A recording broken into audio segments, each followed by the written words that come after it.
اعوذ باللہ من الشیطان الرجیم بسم اللہ الرحمن الرحیم۔ معزز ناظرین السلام علیکم ورحمۃ اللہ وبرکاتہ۔ امید ہے آپ سب خیریت سے ہوں گے۔ اللہ تبارک و تعالیٰ آپ کو خوشیاں عطا فرمائے۔ آج ہم دنیا کی ترقی میں تین اہم چیزوں کے حوالے سے گفتگو کریں گے۔ قرآن مجید کا 27واں پارہ سورۃ الحدید میں اللہ تبارک و تعالیٰ نے ان تین چیزوں کے حوالے سے ہمیں یہ بتایا ہے کہ دنیا کی جن اقوام نے بھی ان تین چیزوں کو پکڑ لیا ہے، ان تین چیزوں کے اوپر ریسرچ کی ہے، ان تین چیزوں کے اوپر پازیٹیو عمل کیا ہے، تو اللہ تبارک و تعالیٰ نے دنیاوی طور پہ ان کو بام عروج سے نوازا ہے۔ وہ دنیاوی طور پہ بہت آگے چلی گئی ہیں۔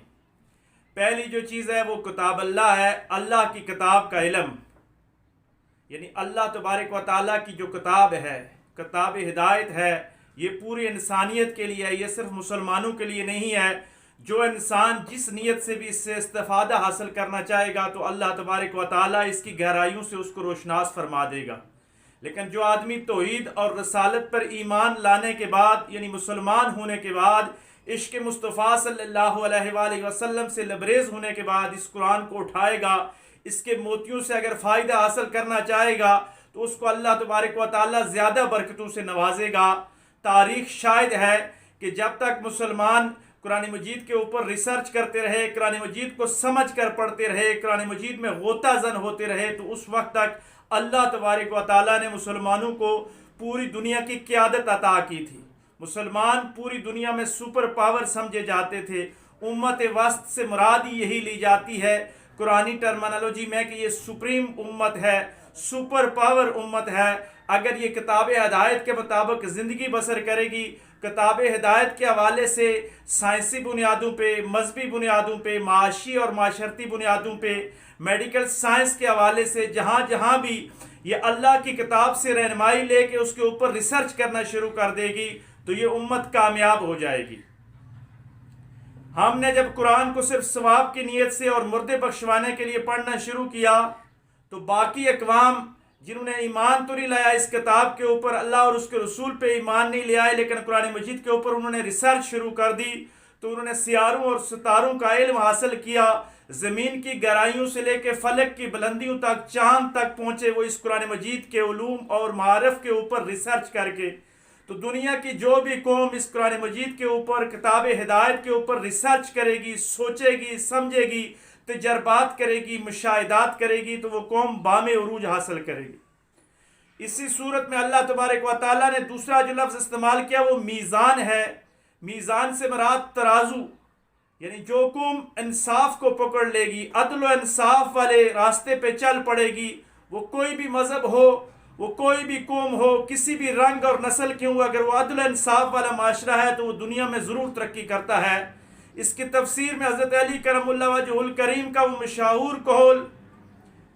کہ کفر کا معاشرہ تو قائم رہ سکتا ہے لیکن ظلم کا معاشرہ قائم نہیں رہ سکتا، وہ ترقی نہیں کر سکتا۔ تو جن قوموں نے بھی دنیا میں ترقی حاصل کی، عروج پکڑا ہے، انہوں نے کتاب اللہ کی ہدایت یعنی کتاب اللہ کے اوپر ریسرچ کرنے کے بعد عدل و انصاف کا نظام ضرور اپنایا ہے۔ اگر ہم عدل و انصاف کے نظام کو پکڑ لیں گے تو ہم دنیا میں کامیاب ہو جائیں گے، ورنہ ہم صرف اگر قرآن مجید پہ ایمان لاتے ہیں لیکن عدل و انصاف والا سسٹم اس سے اپناتے نہیں تو ہم دنیا میں کبھی بھی کامیاب نہیں ہوں گے۔ یہ قرآن مجید ہمیں گھر کے اندر انصاف کرنے کا حکم دیتا ہے، عورتوں کے حقوق کی بات کرتا ہے، بچیوں کو جائیداد میں سے حصہ دینے کی یہ بات کرتا ہے، ہر غلام کے حق کی بات کرتا ہے، ہر انسان کے ساتھ انصاف کرنے کی بات کرتا ہے۔ بس جو شخص میزان کو پکڑ لیتا ہے، عدل و انصاف کے راستے پہ چل پڑتا ہے، وہ اگر انفرادی طور پر عدل و انصاف کو پکڑے گا تو وہ انفرادی طور پر کامیاب ہو جائے گا۔ وہ قوم اگر اجتماعی طور پر عدل و انصاف کے راستے پہ چلے گی تو وہ ضرور اجتماعی طور پر کامیاب ہو جائے گی۔ آج کی جدید دنیا، سیولائز جتنی بھی تہذیبیں ہیں، مغرب کے لوگ انہوں نے اپنے معاشروں میں اپنے لیے عدل و انصاف کے معیار مقرر کر لیے ہیں۔ وہ کتاب ہدایت کے اس انصاف کے نظام کو سمجھ گئے ہیں۔ جب انہوں نے اپنے معاشروں سے گورے اور کالے کی تمیز کو ختم کر دیا، انصاف کے راستے پہ چل پڑے، تو دیکھیں آج وہ دنیا کو لیڈ کر رہے ہیں۔ تیسری اور اہم چیز جو دنیاوی اعتبار سے انتہائی اہمیت کی عامل ہے وہ سورۃ الحدید میں، جس کا نام ہی لوح ہے، اللہ تبارک و تعالیٰ نے انسانیت کو یہ فرما دیا، یہ اشارہ دے دیا کہ دنیا کی مادی ترقی جتنی بھی ہے وہ لوہے کے بغیر ممکن نہیں ہے۔ جس نے بھی لوہے کے اوپر ریسرچ کی، لوہے کے اوپر تحقیق کی، لوہے سے اوزار بنائے، لوہے سے ہتھیار بنائے، وہ تلوار ہو، وہ ٹینک ہو، وہ جہاز ہوں، وہ گولے ہوں، یا دوسری طرف بحری جہاز ہوں، یا دنیا کی ہر چیز بلند و بالا عمارتیں ہوں، جس چیز میں آپ کو ترقی نظر آئے گی تو وہاں پہ لوہا ضرور نظر آئے گا۔ اور جن قوموں نے لوہے کو اپنا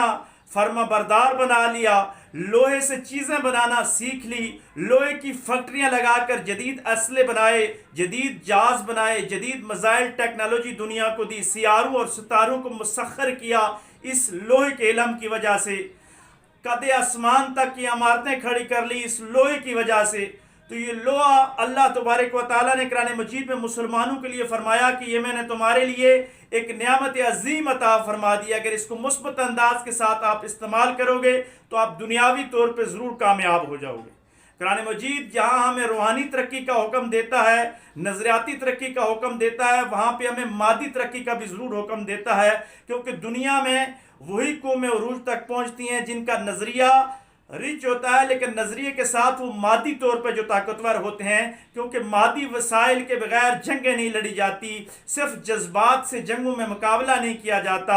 اگر ہم مادی طور پہ مضبوط ہو جائیں گے، ہمارے پاس اسلحہ آ جائے گا، جدید ٹیکنالوجی آ جائے گی، سیاروں اور ستاروں کو مسخر کر لیں گے، تو پھر کائنات ہماری ہو جائے گی۔ جب کائنات ہماری ہو جائے گی تو دنیا کے اقوام میں ہم سپر پاور پھر سے بن جائیں گے۔ تو آج کی گفتگو کا جو خلاصہ ہے سورۃ الحدید کی روشنی میں، کہ 3 چیزوں پہ اگر ہم عمل کرنا شروع کر دیں، 3 چیزوں پہ ریسرچ کرنا شروع کر دیں، 3 چیزوں کی تحقیق شروع کر دیں، تو ہم دنیا میں سپر پاور بن سکتے ہیں، بہترین امت اور بہترین قوم بن سکتے ہیں۔ ان میں پہلی چیز یہ ہے کہ کتاب اللہ کا علم، اللہ تبارک و تعالیٰ کی کتاب کا گہرائی کے ساتھ علم، ریسرچ کے لحاظ سے علم، اور اس انداز کے ساتھ غور و فکر اور تدبر کے ساتھ علم کہ قرآن مجید میں جو چھپے موتی ہیں ہم ان کو نکال کے باہر لے آئیں۔ اور پھر دوسری بات کہ میزان کو قائم کرنا، عدل و انصاف والا معاشرہ قائم کرنا۔ ہم اگر عدل و انصاف کے راستے پہ چل پڑیں گے تو ہمیں کوئی بھی قوم ترقی سے نہیں روک سکے گی،